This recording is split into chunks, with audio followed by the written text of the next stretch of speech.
Hey everybody, have an Ask Dr. David here for you. And a question that's certainly been coming up more and more is what should I do if I get sick? Now, first of all, in this day and age, one should assume that it is COVID-19, SARS-CoV-2, until proven otherwise. Doesn't mean that a person has it, but it's the overwhelmingly predominant infection in our country, and especially with Delta variant, one should assume it is until proven otherwise. Now, what should one then do? First of all, immediately start our immune protocol, and especially our COVID enhanced protocol that our patients all know are found in the patient portal under the useful info section. But I am including a link to that in the comments below because I want everybody to have access to that. Now, of course, these are general recommendations and are not a substitute for a typical provider-patient relationship.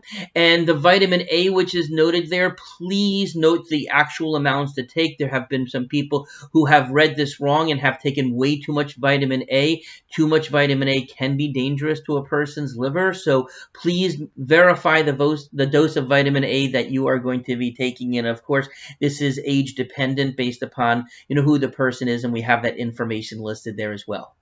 Now, of course, there's many other important parts of the immune protocol, good doses of vitamin C and zinc and arabinogalactan, which can be done from the western larch tree, the bark of the western larch and the powder, as well as echinacea has this ingredient. It boosts white blood cell production to help us fight off infections. But you'll also see important things that help keep inflammation under control. It's the hyperinflammation that's causing many more, like the cytokine storms and the more dangerous types of things that are happening, or the immune system that are overreacting. So taking things as listed there, such as the high dose omega-3 fatty acids, quercetin, CoQ10, lots of things that we could be doing to keep our immune system. We don't want to suppress the immune system like what a steroid would do, but we want to enhance the immune system but not let it overreact. Okay? Now, of course, second thing, get tested. Okay, if a person has symptoms, a rapid test should be positive. I would still recommend, if that came back negative, of doing a confirming PCR test. But usually the rapid tests are pretty good if there's already symptoms, different than if a person is asymptomatic or you're just trying to contact trace. Now, all people who has been around the person who is sick should also assume that they've been exposed until we get a test back from a negative that proves that the person was not. But up until that point, the close contacts, meaning more than 15 minutes exposure within a 24-hour period, especially if in an indoor area, obviously outdoors is very different, in a non-circulating area, if there was a crowd, those types of things can certainly make transmission much more likely.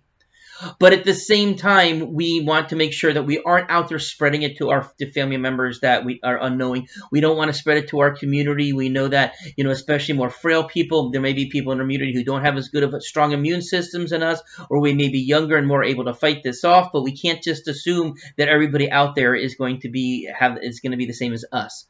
So again, those people should stay in quarantine. It is felt that if you've been exposed, that you should do a rapid test if you're symptomatic automatically, but a PCR test if 5 days after a person has had their last exposure. Now, I realize that if you are a parent of a sick child, or if you are the sick parent, it may not be possible for you to completely avoid everybody else in your house for 5 days while letting this time pass. But a person is considered contagious up until they are no longer exposed to that second person. So if a person does get to the point where they are symptomatic and then they are going to go into quarantine later, one should still test 5 days after their last exposure. And if that PCR test comes back negative, then 2 days later, then it's okay for that person to break the quarantine.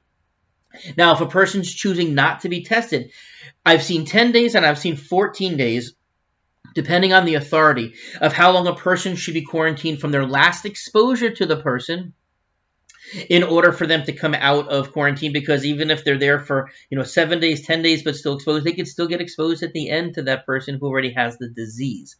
Of course, something I forgot to mention as far as what one should be doing is staying well hydrated, making sure that you're not doing high sugary drinks, but a lot of water, electrolytes, those things as well. Eating low inflammatory foods, not eating a lot of processed foods.